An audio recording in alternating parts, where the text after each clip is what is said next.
At Ruislip Rugby Club, just beyond the pitches, there are now extra fences, monitoring equipment and a small depression in the ground. One area has also been cordoned off with plastic sheeting. This is where a third tunnelling incident happened. Cement, sand and water, grout, was wrongly pumped to the surface from the tunnel below, through a hole that had been drilled by workers to check ground conditions.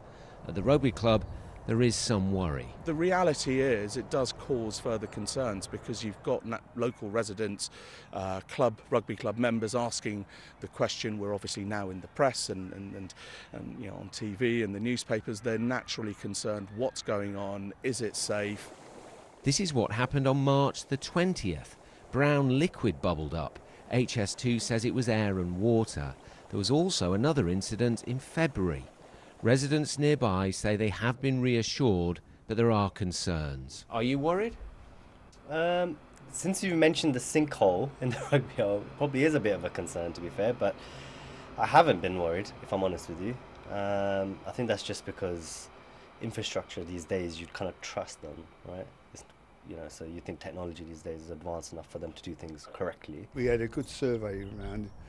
He spent about an hour and a half, 2 hours with us, going through everything, and he just said any cracks or anything like that, you get in touch with us and we come back and check it all out again. In October we saw the launch of the tunnel boring machines in West Ruislip. They're heading now for Old Oak Common. HS2 says this ground is challenging as it's sand on clay here.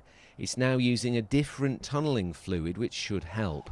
Monitoring equipment is also on nearby tube and rail lines. This is the line of the HS2 tunnel, and below us, 15 metres down, are two tunnel boring machines. Now HS2 have told us that they've been paused twice now due to the issues here, although one of them has since started again. Environmental campaigners have many concerns about HS2's approach. What was in the liquid on March the 20th? And what has happened to the underground rocks that store water? 10 years ago, when we started on the consultation with the Environment Agency and HS2, we were very concerned that the aquifer would be damaged by what goes on within the tunnel. And the tunnel has a lot of fluid running around in it, and it's under pressure, and that's going to find its way into cracks and holes. And what's happened here is a fantastic demonstration of exactly what our worries were at the time. And we're still worried because there's a lot more tunnelling to be done. We're not sure what damage has already been done.